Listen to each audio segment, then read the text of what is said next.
Mengejutkan, Mega Jokowi kepanasan. Rizal Ramli gugat PT Pilpres. Semua borok dibongkar. Ini segudang prestasi Gatot. Kalau kita masuk ke dalam rezim begitu ya, kita dungu juga. Masuk sebuah rezim kedunguan, kita cenderung terjebak dalam lubang yang sama seperti kedelai. Kata Refli Harun. Ferdinand pun mengamuk.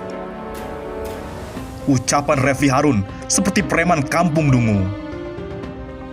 Wahai Refli Harun, pernyataan ini apakah pengakuan diri dungu ketika jadi komisaris?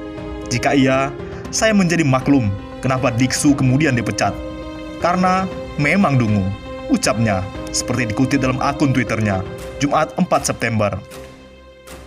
Nampaknya rezim kepanasan. Akhirnya, Refli Harun Rizal Ramli turun gunung, gugat presidensial threshold ke MK. Sumber masalah carut-marut Pilpres yang akhirnya menjadikan masyarakat terpecah menjadi dua kubu. Yang tidak selesai-selesai adalah aturan presidensial threshold atau PT, alias ambang batas pencalonan presiden sebesar 20% kursi DPR RI. Akhirnya, masyarakat dipaksa hanya mendapat 2 calon presiden saja. Padahal, jumlah penduduk Indonesia mencapai 269 juta orang. Kalau tak ada syarat presiden threshold, maka rakyat akan mendapat banyak calon presiden.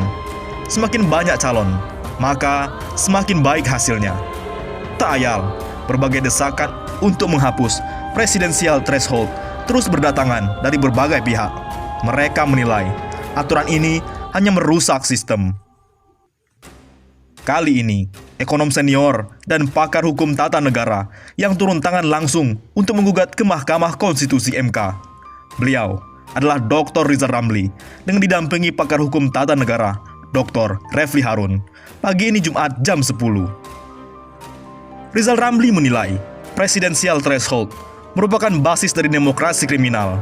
Sementara itu, pakar hukum tata negara Refli Harun menyebut aturan presidensial threshold menyebabkan politik oligarki serta tidak sejalan dengan spirit konstitusi. Presidensial threshold ini akan menyebabkan potensi kepemimpinan kita hilang begitu saja. Kenapa? Akan dipaksa calon presiden itu 2 saja. Caranya bagaimana? Selalu akan ada kekuatan politik yang memborong semua partai politik karena kekuatan finansial dan kekuatan politiknya, ujar Refli Harun dalam sebuah acara di Jakarta beberapa waktu lalu. Demokrasi kriminal, bekerja untuk cukong, bekerja buat kelompok dan agen lainnya. Kita harus ubah dari demokrasi kriminal ke demokrasi yang amanah dan good government. Dan ini perjuangan yang penting dan strategis.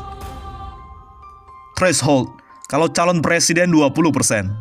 Bupati kalau tidak salah 20% juga. Nah, itu partai-partai minta upeti yang besar. Itulah yang merusak Indonesia. Bahasa sederhananya, kalau mau jadi bupati, mesti nyewa partai. Sewa partai itu antara 30 sampai 50 miliar. Ada yang mau jadi gubernur, harus nyewa partai dari 100 miliar sampai 300 miliar. Presiden tarifnya lebih gila lagi, ungkap RR. Intinya, kami ingin menghapus PT 20%. Jadi 0, sehingga siapapun putra-putri terbaik Indonesia bisa menjadi bupati, gubernur, atau presiden, kata Rizal Ramli di gedung MK Jakarta Pusat Jumat 4 September. Karena kalau tidak, pemimpin yang dihasilkan itu, ya istilahnya modal gorong-gorong saja. Bisa jadi, siapa? Ya kan, main TikTok saja bisa kepilih jadi gubernur, sambungnya. Rizal Ramli pun bercerita, bayar 1 triliun, cerita Rizal, dibujuk-bujuk parpol maju Pilpres. Ekonom Rizal Ramli resmi mengajukan uji materi ke Mahkamah Konstitusi MK terkait ambang batas pencalonan presiden atau presidensial threshold Jumat 4 September. Salah satu alasannya, yakni demokrasi Indonesia terlihat bersifat kriminal. Mantan Menko Maritim era kepemimpinan Jokowi periode pertama ini menyebut hal itu bukan tanpa alasan. Rizal memberikan contoh, jika ada seseorang ingin maju sebagai calon daerah, calon kepala daerah atau presiden harus menyiapkan mahar politik agar dapat dukungan dipenuhi ambang batasnya.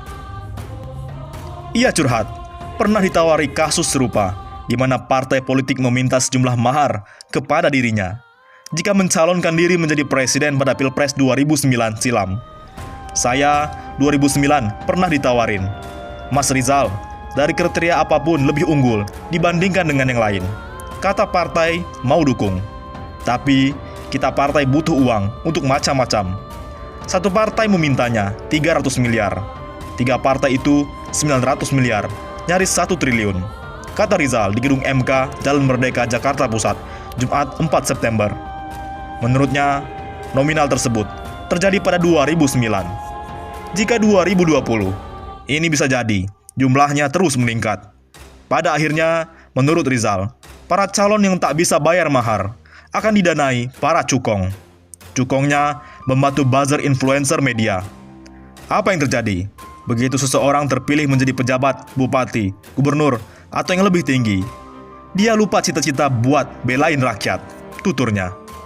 Lebih lanjut, hal itu pula lah yang melatar belakangi dirinya ditemani pakar hukum tata negara Refli Harun sebagai kuasa hukum untuk menggugat presidensial threshold sebesar 20% ke MK. Nah, kunci hentikannya adalah threshold. Threshold kalau calon presiden 20%, bupati kalau tidak salah 20% juga. Nah itu, partai-partai minta upeti yang besar, itulah yang merusak Indonesia. Jadi, apakah Rizal Ramli atau Jenderal Gatot akan maju menjadi presiden? Kata Rizal Ramli, saya dari muda berjuang untuk demokrasi dan keadilan, supaya demokrasi bekerja buat rakyat. Seandainya kita berhasil jebol threshold ini, barulah kita putuskan mau maju tahap berikutnya atau tidak. Jawab RR di kantor MK. Bagaimana dengan Jenderal Gatot? Tampaknya rezim mulai jengkel dengan kehadiran Jenderal Gatot. Inilah segudang prestasi Jenderal Gatot, Panglima TNI pertama Jokowi. Nama Jenderal TNI Purnawirawan Gatot Nurmantio mungkin tak asing lagi di telinga masyarakat. Ya, dia adalah mantan Panglima TNI yang ditunjuk Presiden Joko Widodo. Ternyata mantan Panglima Tentara Nasional Indonesia ke-19 ini memiliki segudang prestasi dan mendapat banyak bintang penghargaan. Bahkan penghargaan itu tidak hanya didapatnya dari TNI saja, melainkan dari luar negeri. Inilah sebuah jenderal yang berkualitas. Berdasarkan pantauan FIFA Militer dari berbagai sumber Kamis 2 September 2020, pria kelahiran 1960 itu tercatat mendapat 5 bintang penghargaan. Tanda penghargaan pertama ia dapatkan dari Amerika Serikat berupa Meritorious Service Medal. Lalu dari Brunei Darussalam berupa Darjah Paduka, Keberanian Laila, terbilang yang amat gemilang, Darjah pertama. Kemudian, pria asal Jawa Tengah itu mendapat 2 bintang penghargaan dari Singapura, yaitu Pingat Jasa Gemilang dan Darjah Utama Bakti Cemerlang. Selain itu, ia juga mendapat tanda jasa dari Malaysia, berupa Darjah Kepahlawanan Angkatan Tentara Malaysia. Untuk dari dalam negeri, pria lulusan akademik militer tahun 1982 itu juga mendapatkan tanda jasa. Di antaranya adalah Bintang Dharma tahun 2013, Bintang Yuda Dharma Utama tahun 2016, Bintang Kartika Eka Paksi Utama tahun 2015, dan Bintang Jalasena Utama tahun 2016.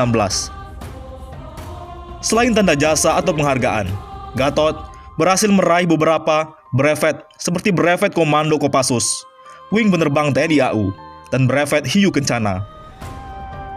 Prestasi yang tak kalah penting adalah Gatot pernah terlibat dalam operasi Tinombala. Operasi Tinombala merupakan operasi yang dilancarkan TNI dan Polri pada tahun 2016. Operasi ini berlangsung di wilayah Kabupaten Poso, Sulawesi Tengah. Operasi Tinombala juga melibatkan Kostrad, Marinir, Raider, dan Kopassus. Operasi ini berhasil membatasi ruang gerak kelompok Santoso, kelompok teroris ISIS yang berada di Indonesia. Syekh Abu Wardah, atau yang lebih dikenal dengan Santoso ini, tidak dapat berkutik atas desakan yang dilakukan TNI dan Polri, sehingga Santoso dan kelompoknya berada dalam situasi yang terjepit dan kelaparan. Kemudian, kepala kelompok teroris ini berhasil ditembak mati oleh Satuan Tugas Operasi Tinombala setelah sebelumnya sempat terjadi baku tembak di wilayah desa Tambrana. Bagaimana menurut pendapat Anda?